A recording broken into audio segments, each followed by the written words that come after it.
Salam Mas Bro dan Mbak Bro. Apa kalian sudah rutin unggah video? Sejak kapan? Terus apakah kalian sudah punya subscriber yang banyak? Sekarang subscribernya ada berapa? Dan kalian biasanya uploadnya, unggah videonya harian atau mingguan?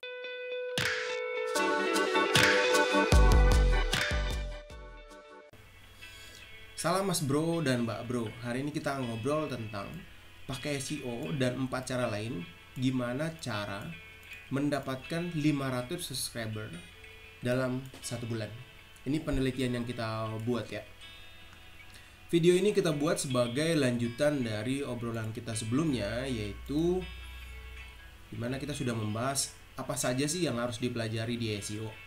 Video ini kita buat dalam rencana kursus gratis SEO yang kita buat di dalam channel kekitaan ini. Baiklah, mari kita bahas satu per satu.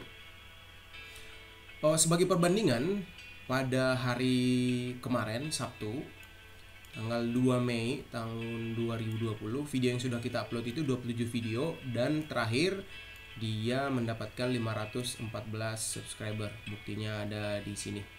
514 subscriber. Video channel ini kita buat akhirnya setelah kemarin sempat vakum 1 tahun dan kita nggak upload, nggak buat video sama sekali. Maka per April kemarin, masa-masa corona WFH, kita akhirnya buat video lagi dan kita mau komitmen untuk rutin upload video setiap hari. Nah, bagaimana caranya untuk mendapatkan 500 subscriber dalam 1 bulan? Jadi kita akan menghitung 1 bulannya itu sejak tanggal 2 Mei tahun 2020 sampai 31 Mei di akhir bulan nanti. Yang kita lakukan pertama adalah kita unggah video setiap hari. Ini sudah kita lakuin sih. Berikut buktinya, ini 20 jam yang lalu, ini 1 hari yang lalu, 2 hari yang lalu, 3 hari yang lalu, 4 hari yang lalu, begitu terus mundur sampai ke belakang. Kita rutin mengupload video setiap hari. Kenapa kita rutin upload video setiap hari? Apa nggak capek? Apa nggak mending buat satu video yang benar-benar bagus? Ini semata-mata kita selalu udah diskusi sih sama sekitar 20-an YouTuber. Kenapa kita bisa diskusi sama mereka? Karena kekitaan.com itu adalah konsultan digital marketing khususnya di bidang SEO. Jadi kita banyak ketemu sama YouTuber juga.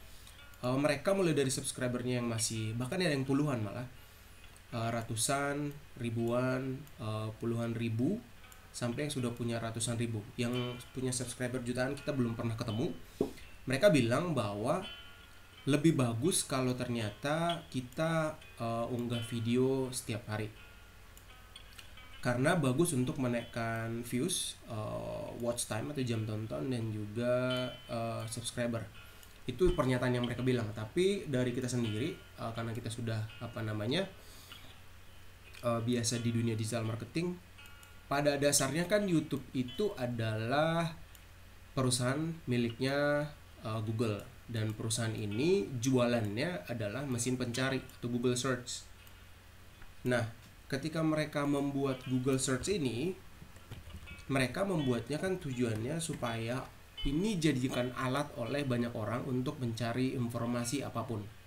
Nah, lewat mesin pencari ini nanti berharap setiap orang yang masuk ke dalamnya, misalnya kita mau mencari cara menambah subscriber, berharap setiap orang yang masuk ke dalamnya ini nanti akan mendapatkan informasi yang relevan, yang sesuai sama kebutuhan orang-orang. Nah, kan Google tidak bisa bekerja sendiri. Disitulah dibutuhkan kita sebagai content creator, blogger, pengusaha atau siapapun, kita harus membuat konten setiap hari. Mau itu dalam bentuk tulisan, video, gambar, kita perlu unggah video setiap hari. Karena di sini kita membahasnya dari YouTube, berarti kita perlu membuat video setiap hari untuk kita upload supaya orang-orang yang mencari informasi itu bisa nemuin kita nih. Bisa nemuin kita, entah mereka menemukan kita di mesin pencari seperti ini, atau mereka juga bisa menemukan kita di Google. Karena sekarang video YouTube itu sudah muncul juga di mesin pencari seperti ini. Nah, itu alasan pertama kenapa kita perlu unggah video setiap hari. Kesempatan kita untuk bisa dibilang sederhananya gini, kalau kita unggah video setiap hari, kita akan lebih cepat dapat banyak subscriber daripada orang yang jarang upload. Sederhananya begitu, tapi gambaran lebih detailnya akan berhubungan nanti sama views, watch time, dan juga subscriber. Jadi nggak semata-mata di subscriber saja.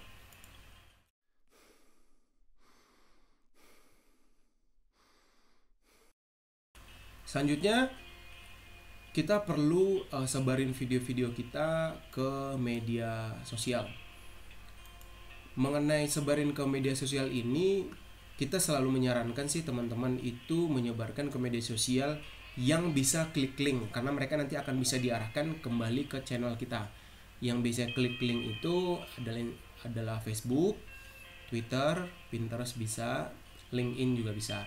Untuk YouTube, kalian juga bisa ngasih internal link di deskripsi kalian supaya ada link ke tulisan lain, ke video lain di dalam channel kalian. Instagram kita nggak sarankan sih, kecuali kalian mau upload ulang versi singkatnya video kalian. Karena di Instagram cuma di bagian profil doang nih. Ini kita coba klik ya. Karena Instagram cuma di bagian profil doang kita bisa klik link. Sampai kan cuma di bagian sini doang kita bagian profil yang bisa klik link, sedangkan di dalam yang lain-lainnya nggak bisa. Jadi kita nggak terlalu menyarankan sih, kecuali kalian mau upload ulang dalam versi yang lebih singkat video kalian. Itu mengenai sebarin video-video kita ke media sosial. Nah, mengenai sebarin video ke media sosial ini kita punya ilustrasi. Kan saat ini kita belum punya yang namanya basis penonton setia. Jadi kita perlu sebarin video-video kita itu ke media sosial. Ilustrasinya gini. Kalau misalnya ada mahasiswa baru nih yang baru masuk kampus, kan otomatis dia tidak punya teman dong. Kecuali dia punya teman dari SMA yang sama-sama masuk ke kampus itu. Otomatis dia harus mencari teman-teman baru. Ya namanya kita mencari teman baru, kita harus aktif duluan untuk mulai ajak ngobrol, cerita tentang latar belakang kita, dan paling penting adalah cari kesamaan. Catat mengenai cari kesamaan ini. Ini menjadi kata kuncinya.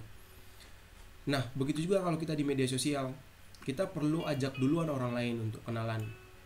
Kita perlu sebarin video-video kita ke akun-akun kita nge-tag mereka media sosial, dan paling penting adalah sebarin video kita ke grup media sosial. Yang kita sarankan saat ini yang paling bagus adalah Facebook. Catatannya yang relevan.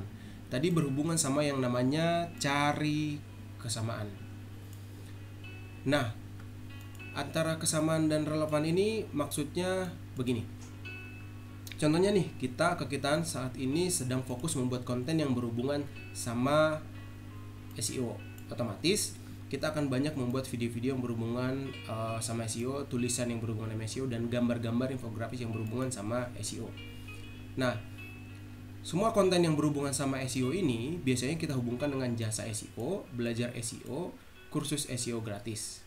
Nah, ini kita akan sebarin ke media sosial yang akan ada hubungannya sama teman-teman blogger, pengusaha, atau pekerjaan-pekerjaan lain yang perlu SEO. Nah, ketika kalian nanti share di media sosial, kita akan punya triknya sih. Tapi yang mau kita sampaikan, kita akan bahas nanti di video yang lebih panjang. Kita akan bahas di video lainnya bagaimana cara sebarin yang benar ke media sosial. Tapi yang mau kita bahas saat ini adalah usahakan kalau kalian nge-share konten yang kalian buat itu berhubungan sama orang-orang. Jadi biar nggak dianggap spam. Itu kenapa orang menganggap spam, karena ya video yang kita share ke mereka itu nggak ada berguna buat mereka begitu. Jadi pastiin mereka butuh video yang kita buat. Lebih baik kalian cuma sekedar update di status media sosial kalian daripada kalian asal share ke banyak media sosial.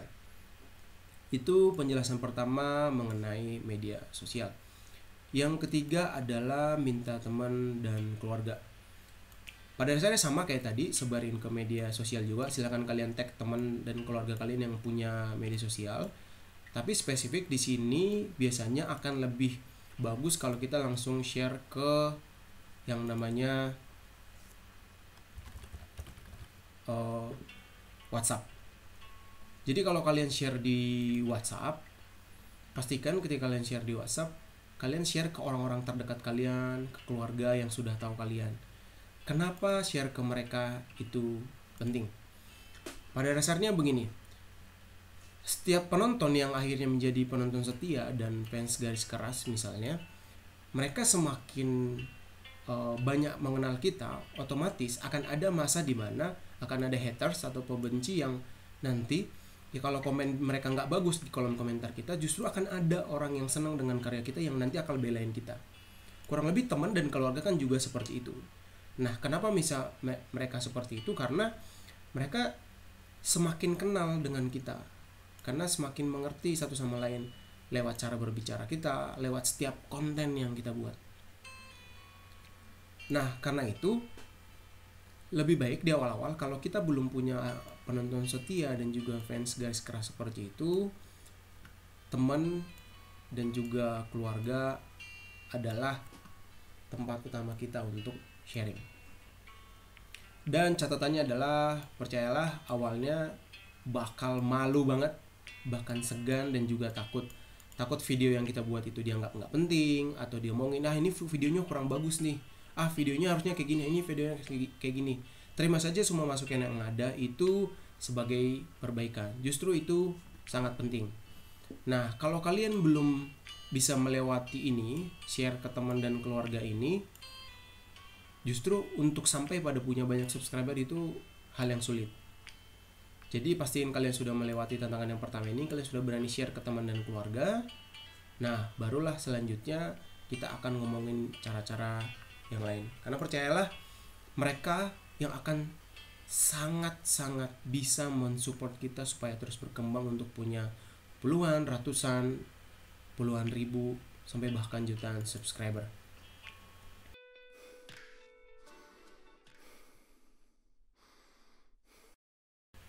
Selanjutnya, kita perlu memaksimalkan YouTube.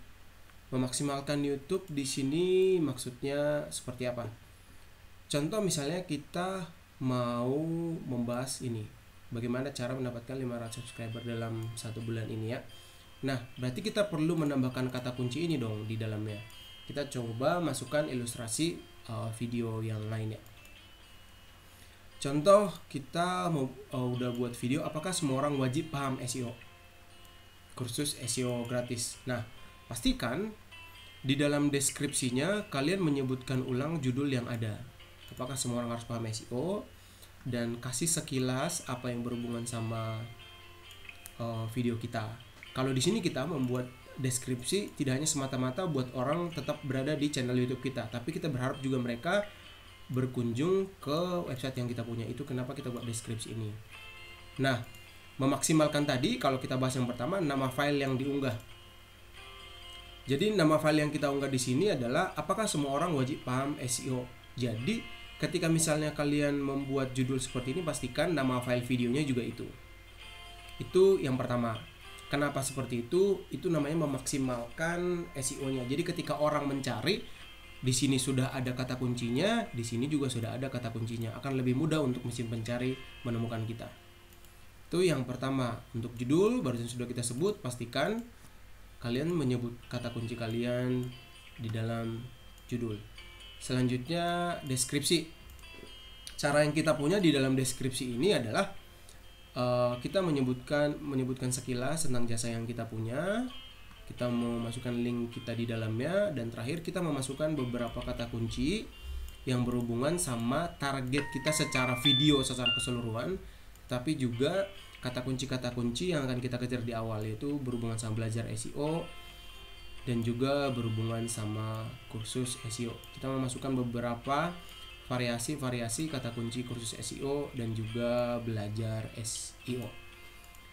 Itu yang kita maksimalkan di deskripsi. Nah, manfaatin 3 baris deskripsi ini baik untuk apa? Maksudnya di sini adalah ketika kita membuat sebuah video, ketika kita masuk ke ke deskripsi, yang akan muncul di awal itu hanya 3 baris pertama. Nah, jadi kalian ketika membuat deskripsi, pastikan 3 baris pertama adalah intisari dari video kalian atau tujuan yang ingin kalian cari dari video ini. Salah satu tujuan yang ingin kita capai dalam video ini adalah supaya orang berkunjung ke website kita untuk menaikkan trafficnya. Selain itu, kita juga ingin mengasih sekilas apa yang akan kita bahas dalam video. Jadi pastikan kalian benar-benar memanfaatkan 3 baris deskripsi ini dengan baik. Kita selalu menyarankan penjelasan tambahan soal video untuk menarik penonton lebih lagi, dan yang pasti masukin link ke video lain supaya mereka tetap terus-terusan berada di video kita, atau seperti cara yang kita punya di kekitaan barusan, kita masukkan link ke website yang kita punya. Ini kenapa penting? bahasa sederhananya kita mau buat mereka nggak lari kemana-mana. Istilahnya secara digital marketing itu di looping. Jadi mereka muter di website yang kita punya, di channel yang kita punya. Jangan biarkan mereka pergi kemana-mana kayak gitu. Karena mereka untuk masuk ke video kita ini itu hal yang sulit untuk kita mendapatkan mereka. Jadi selama mereka di sini ya manfaatkan baik-baik. Kalau kita bisa buat sebuah ilustrasi, kita ibaratkan mereka itu adalah tamu yang berkunjung ke rumah kita, ya. Tamu yang berkunjung ke rumah kita, ketika kita buat masuk ke rumah kita, pastikan kita melayani mereka dengan baik. Melayani mereka baik. Kalau ada orang tamu, kita sediakan minum, sediakan makanan, kita jangan ngobrol. Nah begitu juga dengan sini, kita melayani mereka dengan baik, kita balas komentar mereka dengan baik-baik, komentar-komentar yang ada di sini. Kita sediakan link supaya mereka betah terus berada di situ. Itu ilustrasi yang bisa kita buat. Dan yang terakhir adalah maksimalin SEO YouTube. Tag kata kunci. Tag kata kunci itu adalah ini. Maksudnya tag kata kunci ini fungsinya apa? Jadi ini adalah kata kunci yang akan berpotensi kita ditemuin orang kalau mereka mencari kata kunci ini. Misal kita ketik kata kunci belajar SEO untuk pemula. Karena kita baru mulai, otomatis kita nggak akan ada di bagian atas gitu. Nah, tapi dari sini kita bisa menemukan, misalnya kita membuat kata kunci tadi belajar SEO untuk pemula. Kita sudah ngetik kata kunci di sini. Kita berharap nanti ketika orang mengetik kata kunci ini, channel kekitaan tuh akan ada di sini nantinya. Sekarang tanggal 3 Mei tahun 2020, kita belum ada masuk di sini nih. Kami berharap nanti suatu saat ketika kita rutin, kita aktif di YouTube, kita akan berada di sini. Itu fungsinya tadi dari tag kata kunci ini. Jadi sebutkan lagi judul kita di dalamnya, dan pastikan juga kita memasukkan kata kunci lain yang akan kita kejar. Nah, tapi ada catatannya begini, ada orang yang nggak menyadari ini. Bagaimana buat orang-orang yang sudah terlanjur upload videonya, nama filenya itu tuh bukan kata kunci. Kalau sudah terlanjur seperti itu, ya sebaiknya kita maksimalin apa yang ada, yaitu di judulnya sebut kata kunci, deskripsi kita sebutin, di tag kata kunci kita sebut juga. Tapi kalau memang masih memungkinkan, kita sih selalu menyarankan supaya Mas Bro dan Mbak Bro sekalian unggah ulang. Kita saranin sih ya segera kayak gitu. Nah, akhirnya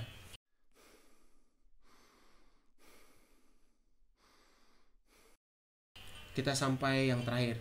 Setelah tadi kita sudah bahas SEO dan cara-cara lain SEO YouTube, maka yang terakhir adalah kita perlu aktif di YouTube. Ya, namanya upload video kan sudah aktif. Maksudnya aktif seperti apa? Nah, urusan aktif di sini ini bukan sekedar kita membuat video dan unggah video lalu selesai. Tapi kita manfaatin fitur-fitur lain di YouTube.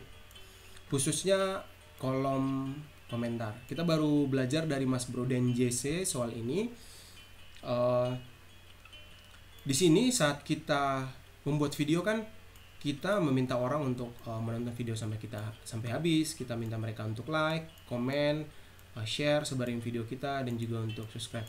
Hal yang sama juga bisa kita lakukan di kolom komentar. Tapi jangan spam dan juga jangan sekedar mereka minta, jangan sub for sub gitu. Tapi kasih manfaat. Nah, bagaimana caranya? Di sini kita kasih contoh ya. Di sini misalnya ini video orang lain, kita sudah kasih komen. Kita sudah kasih komen di video mereka.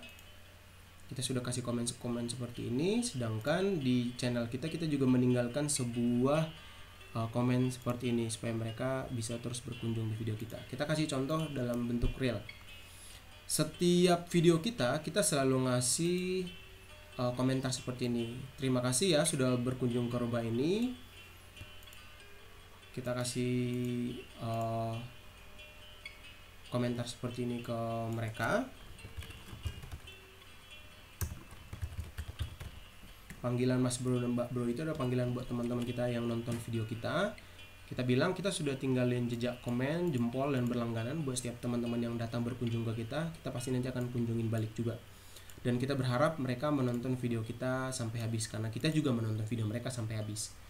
Pada awalnya akan sulit untuk memulai ini, Tapi pastikan kalian membuat ini jadi kebiasaan yang baik. Kalau orang tahu kalau kita berkunjung ke website mereka, ke channel mereka, kita nonton sampai habis, kita kasih komen, kita kasih jempol, kita berlangganan ke video mereka, mereka juga akan melakukan hal yang sama kok. Jadi jangan terlalu hard selling, terlalu maksa mereka untuk datang.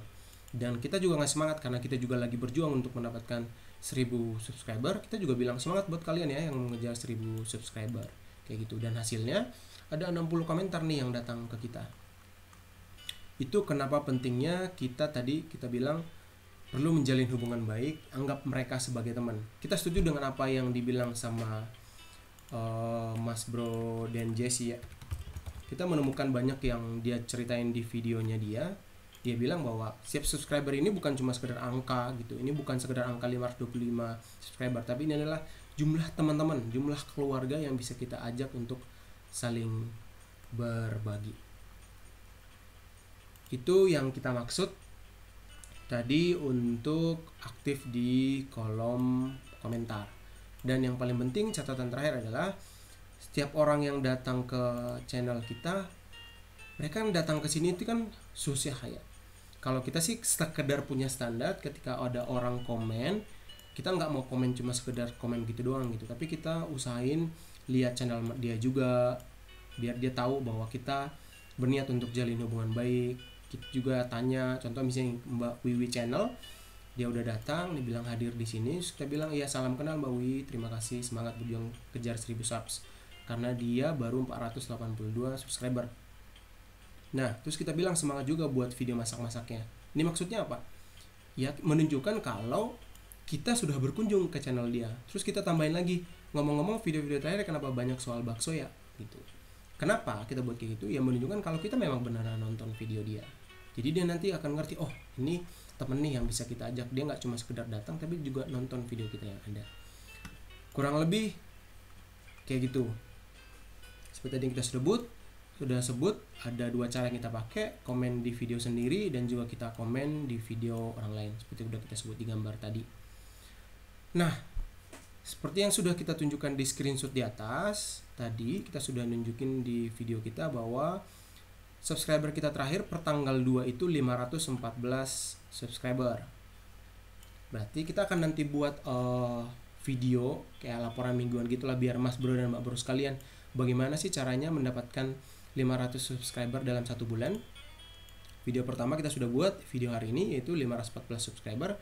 Nanti kita mau lihat setelah 1 minggu kemudian apakah kita bisa mendapatkan subscriber yang sesuai. Kalau kita ngomongin 500 subscriber dalam 1 bulan, seharusnya kalau kita buat 500 itu dibagi 30, berarti nanti setiap hari kita minimal mendapatkan 17 subscriber. Pasti di akhir bulan kita akan bisa mendapatkan 500 subscriber tadi. Target kita membuat ini karena kita awalnya 514, harapannya nanti bisa di akhir bulan Mei 2020 kita sudah mendapatkan 1000 subscriber yang tadi. Kurang lebih begitu Mas Bro video yang kita buat hari ini. Kalau kalian masih ada pertanyaan, silahkan nanti klik link ini, kalian akan langsung disambungkan dengan WhatsApp yang kita punya. Dan setelah itu kalau kalian masih banyak pertanyaan, silahkan nanti bertanya di kolom komentar. Itu saja, senang bisa berbagi, pasti bermanfaat. Dan pastikan kalian juga untuk mengklik subscribe untuk video yang sudah kita punya. Sampai ketemu di video selanjutnya.